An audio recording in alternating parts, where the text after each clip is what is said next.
Hoje é 30 de junho de 2020,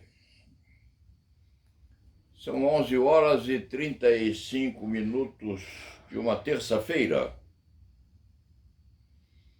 Continua nos jornais o debate sobre a nomeação do novo ministro da Educação, o doutor Decotelli. Aqui na página A14 do Estadão, Decotelli ganha sobrevida no MEC, mas Bolsonaro não garante nomeação. O ministro está recebendo pancada de todos os lados. Inclusive, parece que teria sido indicado por um grupo militar que agora se recolhe, constrangido. Em síntese, o ministro se afirmou doutor, não o era, disse ser mestre, também não o era, e essa alteração da verdade estaria a desnutri-lo. Se e quando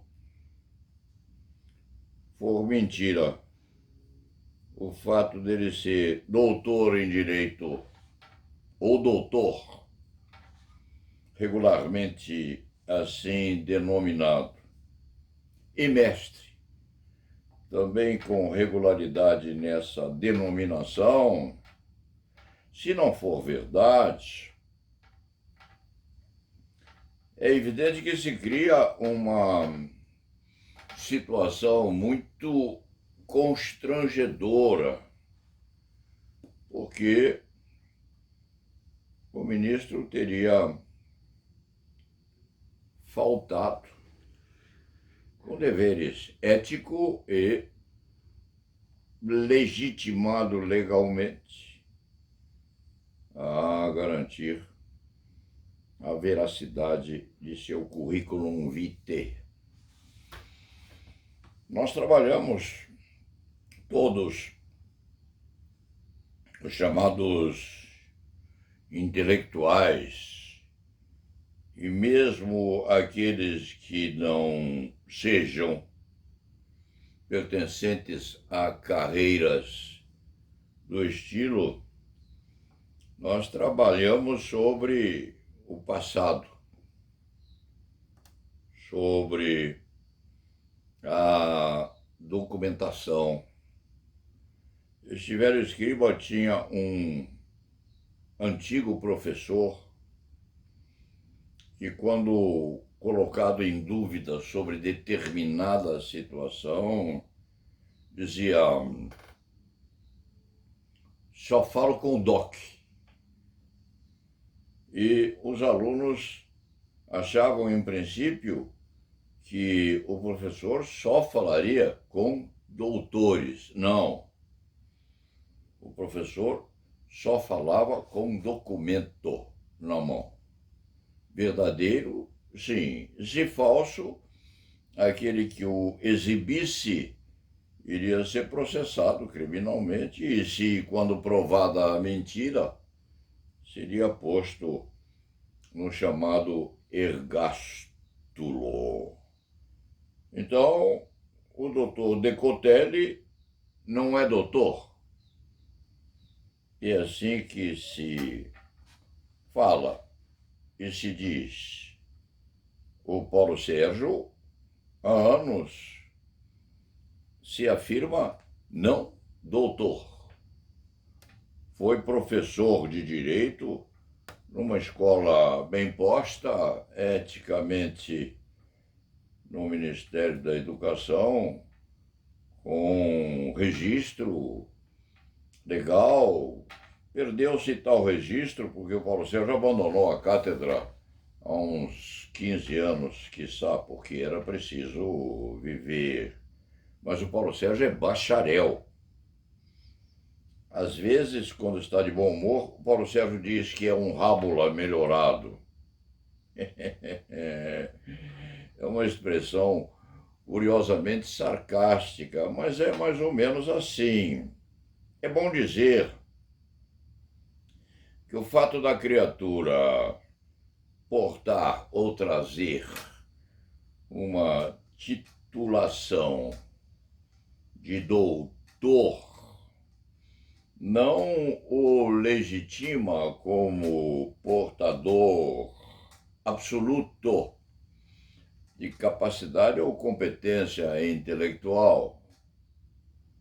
Pode ser doutor, muito versado em direito ou outras disciplinas, e pode não saber coisa alguma na aplicação prática. Em síntese, meter um bisturi de ouro na mão de um doutor que não sabe esculpir uma incisão reta no ventre de um paciente é quase uma loucura, se loucura não for. Mas, com certeza, se o doutor exibir o seu currículo e provar que tem capacitação para meter o bisturi na barriga do paciente, pode matar o paciente sem maiores entraves, porque o documento o legitima a abrir a barriga do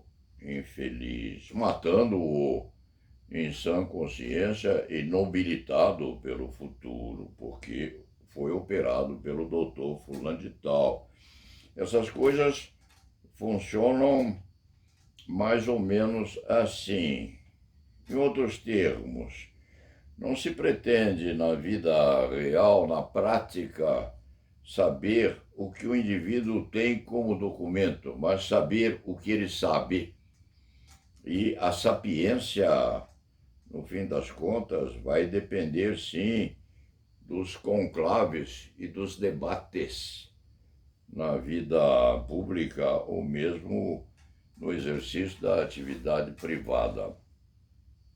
Não se diria que Einstein, no começo da vida dele, fosse o gênio que, num certo sentido, mudou o destino do mundo ou cooperou para tal mudança, porque Einstein era pequenino, era feio, era funcionário de uma casa de patentes, até que, de repente, ele surge como uma criatura fenomenalmente destinada a vencer e deixar seu nome na história universal. E outros.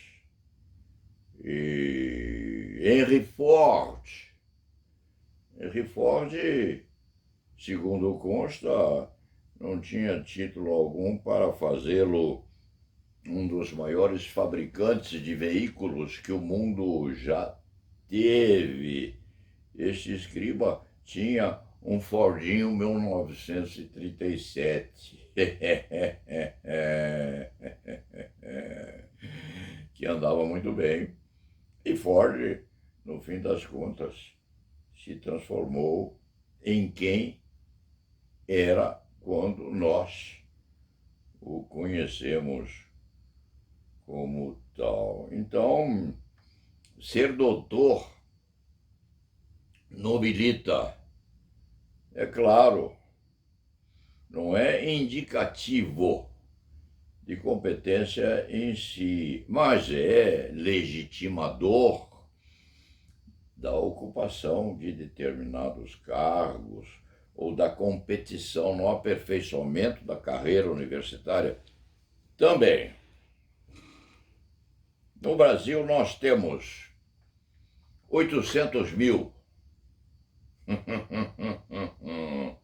800 mil doutores gerados, e aqui o escriba começa a falar com extrema irritação, gerados pela picaretagem que tomou conta do país desde Jarbas Passarinho, no Ministério da Educação, inclusive, em que os múltiplos ministros que lá fizeram praça deixaram de zelar pela intocabilidade e pela imaculabilidade da beca, que deve ou deveria honrar a advocacia. Nós somos 800 mil doutores no país.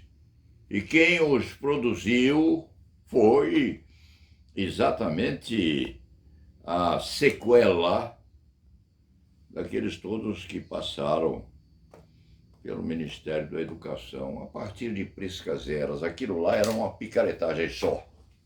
E gerou paralelamente a criação venenosa de muitas universidades que de educadoras só têm os títulos, umas e outras com influência enorme dentro da própria instituição, denominada Ministério da Educação e Cultura, quiçá. Ministério da Educação e Cultura deve ser o nome que aquilo lá tem. Este velho escriba há anos, pressiona a própria ordem dos advogados a uma fiscalização atuante. Precisa, ordenada assim e constante, a saber o que havia lá dentro e fora do MEC, conseguindo, de vez em quando, uma fiscalização aleatória que não verrumava as podridões existentes lá dentro. Então, nós somos 800 mil doutores. Este antigo criminalista é chamado de doutor Paulo Sérgio. É um título cuja legitimidade é posta em dúvida, sim, porque este advogado não tem pós-graduação. A pós-graduação que este advogado tem é constituída por 62 anos de advocacia criminal constante, que lhe dá a possibilidade do manuseio da caneta e do exercício da profissão, vestindo a beca bem velha já, que é a primeira, e a de ser a última. Mas este advogado é um bacharel. É um bacharel. Se o chamarem de Bel ou escreverem Bel, ele se conforma e obedientemente se sobrepõe à necessidade de honrar a titulação que tem. É um Bel. Ponto. Bel. Bel Paulo Sérgio Leite Fernandes. Não significa que não tenha competência para exercitar a profissão, mas significa que não pode usar, no sentido bem organicístico e bem equacionado e bem legal, não deve poder usar o título de doutor. Inclusive, brincando ontem, este muito antigo Bel afirmou, só não gosta de ser chamado de seu. Seu é uma articulação verbal muito feia. Chamem-no de Paulinho, de Paulo Sérgio, que é o nome de guerra que ele tem, mas não o chamam de seu Paulo. Seu Paulo é feio. Mas Decotelli é ministro. Se doutor não for, é Sua Excelência. Pode ser chamado de seu Decotelli, mas é seu Decotelli, Vossa Excelência é bem-vindo ou não é bem-vindo ao MEC. O que acontece é que o nosso ministro, cuja manutenção no MEC parece não estar garantida, deve ter faltado à verdade, o que é outra conversa. Se bem que a verdade é inatingível.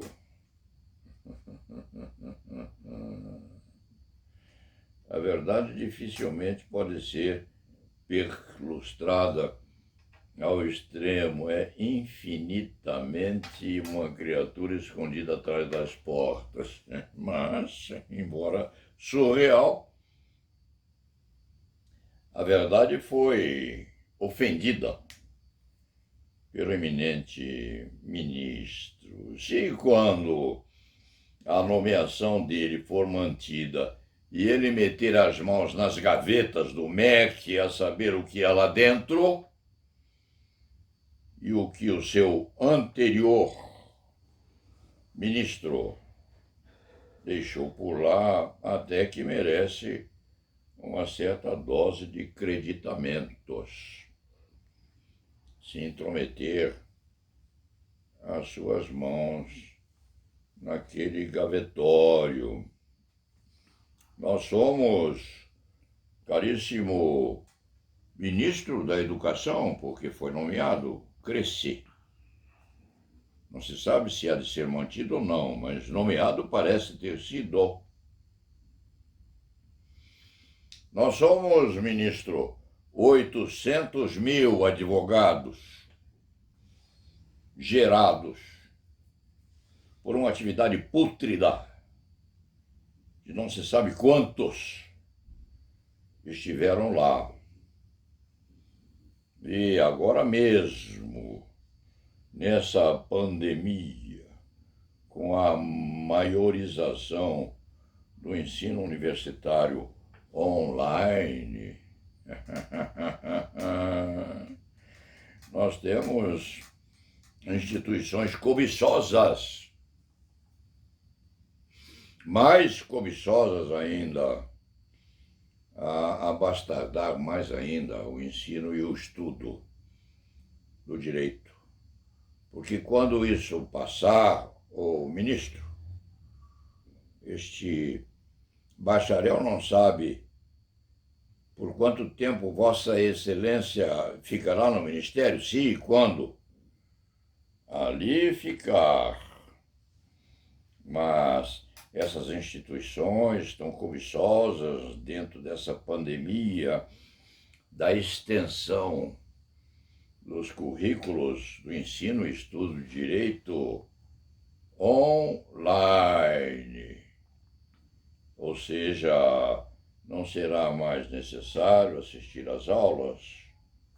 Hoje, a omissão ou a concessão dessa vantagem ou prerrogativa seria talvez uma necessidade, porque o aluno não pode comparecer, mas quando o bicho for embora e deixar os remanescentes pululando pelo país à cata de sobrevivência, aqueles que resistirem a essa afirmativa, inclusive, do governador do Distrito Federal, Ibanez Rocha, no sentido de que nós estamos numa guerra, uma guerra contra o bicho. E nessa guerra contra o bicho ninguém fica em casa. Nós vamos transformá-los em bois, com os governadores, nossos boiadeiros, vamos sucumbir ao bicho nessa guerra. A bicharada vai embora mais cedo ou mais tarde, bem alimentada, engordada assim, robustecida, depois de sugar a vida de milhares e milhares de brasileiros. Aqueles que restarem, os remanescentes, serão os soldados que venceram a guerra contra os bichos e hão de ser condecorados. Excelentíssimo senhor doutor ministro Decotelli, que tinha a simpatia deste velho escriturário da advocacia criminal brasileira, que não é o mais antigo, é um sobrevivente, e elas já ultrapassadas há muito tempo, mas a sobrevivência não dá doutoramento, Decotelli. A sobrevivência é posto. É princípio de autoridade, porque quem viveu mais sabe mais. Sabe mais já viu mais coisas feias, como já viu este escrevente de direito no gavetório do Ministério da Educação e Cultura, desde Jarbas Passarinho, diga-se de passagem. Portanto, nós somos hoje, no Brasil, ministro Decotelli, nós somos 800 mil doutores, pululando por aí. Este bacharel é um deles, é um dos doutores. E Vossa Excelência pode ser doutor sem o ser, porque nós também somos doutores, embora não o sendo. E restam algumas centenas, sim, nobilitados pelo doutoramento escrupuloso, feito e curtido em universidades que são muito honradas também. Restam esses poucos doutores que têm o direito de carregar no pescoço o escudo a lhes dar a possibilidade de liderança no ensino e no estudo do direito, se e quando insistirem na carreira da ensinança, que já é também uma carreira de segundo time, ministro, porque um professor universitário hoje está a mendigar sobrevida nas dezenas de universidades que nós temos, com subsedes em cada esquina dos nossos municípios, e em São Paulo, com certeza absoluta. Dentro do contexto, este escriba lamenta se Vossa Excelência pôs inverdades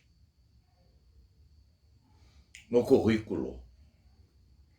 Se não as tivesse posto, e está a debater que não constituíam tais as afirmativas, se não as tivesse posto, tem bom jeito, tem boa afeição e procura dar umas explicações difíceis de serem admitidas. Se não as tivesse escrito, ou se não as corrigido,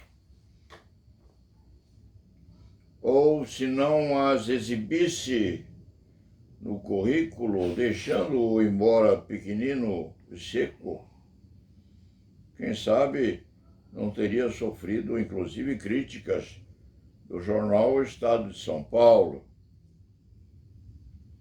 que talvez deixasse ao lado a insuficiência de currículo e se pusesse a revitalizar ou a vitalizar os seus antecedentes.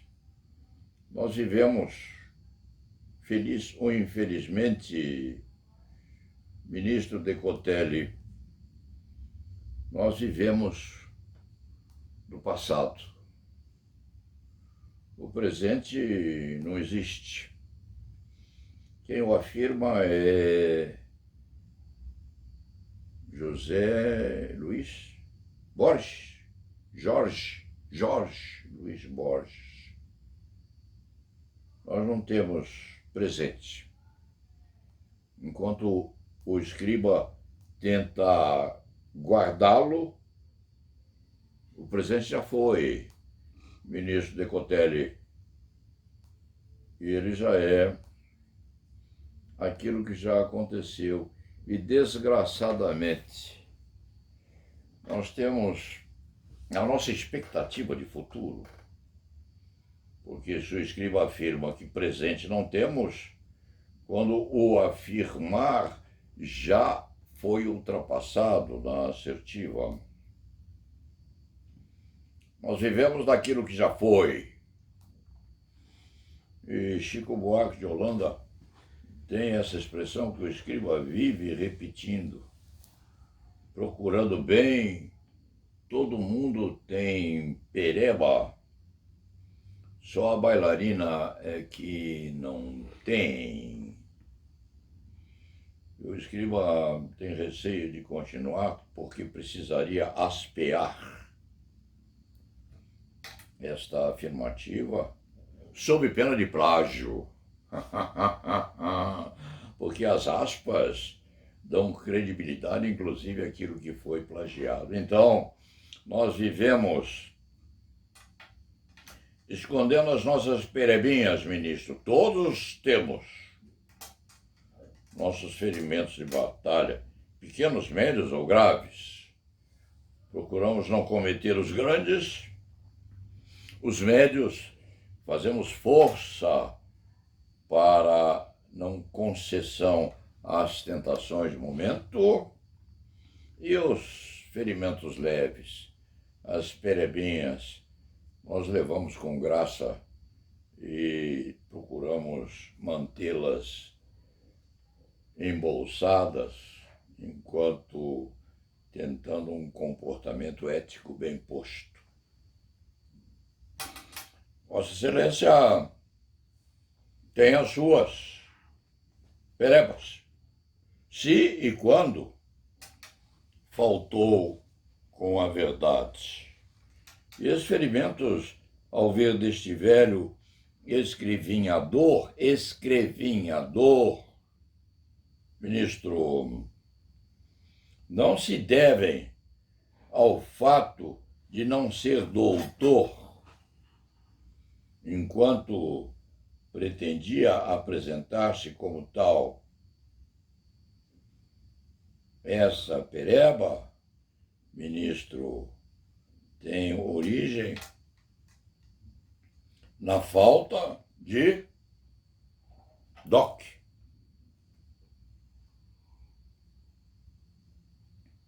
Ou seja,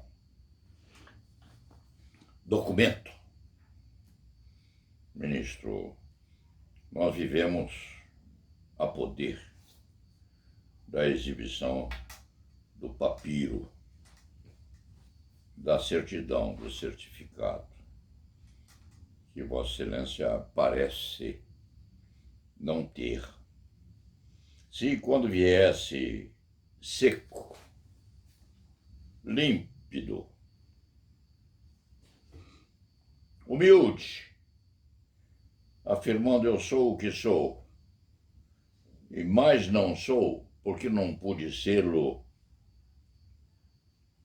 quizá o próprio jornal Estado de São Paulo o receberia com um abraço. Esse escriba tem suas dúvidas, porque Vossa Excelência foi indicado por um grupo militar, segundo consta, mas, de repente, o Estadão o abraçaria, esperando que o atributo de honestidade e eticidade, se é que a palavra existe, estariam a revestir o corpo de Vossa Excelência. Infelizmente, parece que o presidente da República, embora tivesse procurado acertar desta vez, parece que o presidente ainda uma vez incorreu em erro. Se Vossa Excelência, ministro, for mantido no cargo, há de ter a confiança deste escriba em que vai abrir as gavetas do Ministério da Educação e Cultura e, inclusive, tentar descobrir quais as ligações existentes, eventualmente, entre várias universidades para obter as benesses que fizeram com que o Brasil tivesse 800 mil doutores. Hoje, votados, em grande maioria, a disputa pelas migalhas deixadas pelo desvestimento da honestidade na aplicação da educação, tendente à honradez dos cursos de ciências jurídicas e sociais. No mais, esse escriba já falou muito mais do que pretendia. Vamos ao trabalho. E relembrando que nós temos no combate à pandemia o governador do Distrito Federal, Ibanez Rocha, que declarou guerra, declarou guerra aos bichos. Ele há de ser o primeiro a vestir a farda em defesa da população contra os coronavírus. E vão se alimentar bem e, quiçá, vão embora. Quem viver, verá. E lá na vivá.